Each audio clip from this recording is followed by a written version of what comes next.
Discerning Hearts presents In Search of the Still Point with Dr. Regis Martin. In episode 10, Dr. Martin reflects on sending Satan straight to hell. There are two opposite, yet equally erroneous opinions about the devil, neither of which can we accept.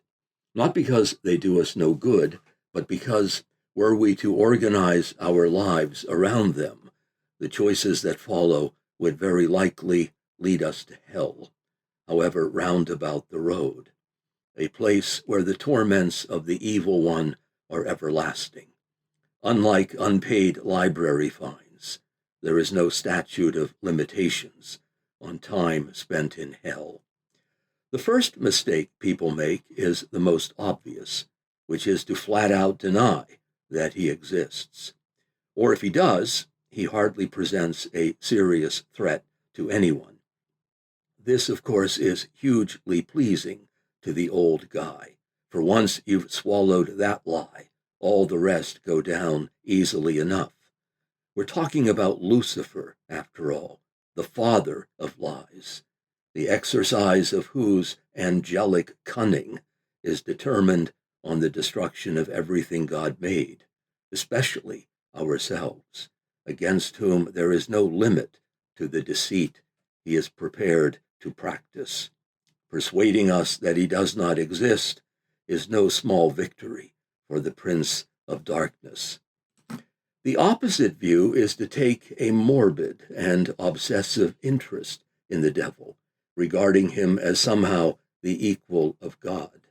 This is completely mistaken, inasmuch as the devil, for all that he waves a big and satanic stick, is only a creature, and therefore his very being, and all the evils of which he is the author, depend upon the very sufferance of a God whom he despises. In short, his existence is entirely parasitic, which means such malice and mischief we assign to him can only take place because God allows him to operate. And really, at the end of the day, he has nothing to offer, nothing to commend. The evil he peddles must wear the disguise of the good, like a cheap glamour girl covered in tinsel, who reveals one layer at a time, and when you get to the very bottom of the barrel, it was all tinsel, leaving only a kind of demonic nothingness. And so the devil is the dark shadow that seeks to undermine all that is good. It is not well to fixate upon the old guy. Better to take flight. Or if you must stand and fight, pray to St. Michael, who knows how to fight. Meanwhile, in a fallen world, no one is immune. In a wonderful story by Graham Greene called The Hint of an Explanation, there is a free-thinking baker by the name of Beggar who attempts to corrupt a young altar boy with truly fiendish cunning. The boy is avid for a train, and the train is owned by Beggar, who has cleverly baited the child's greed, first with biscuits, then with the coveted train, provided, of course, he gives him the holiest thing he knows, the host, for which profanation he gets the train. Only at the last moment does the boy, moved by a sudden grace, recoil in horror from the prospect of so paltry an exchange. The point is, evil and damnation exist. They are permanent human possibilities, behind which stand sinister, superhuman beings bent on the total subjugation of the soul. Beggar is abject testimony to their success.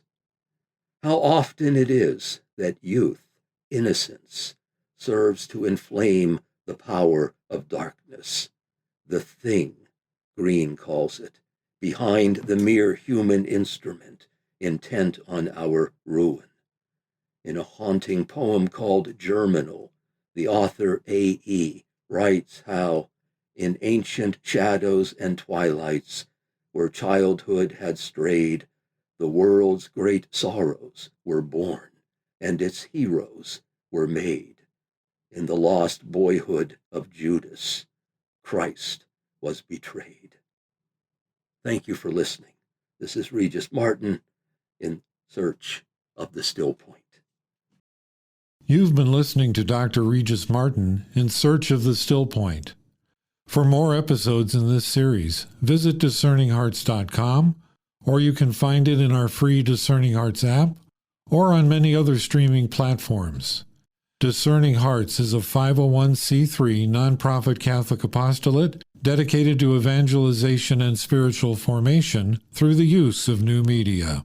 To learn how you can support our mission, visit discerninghearts.com.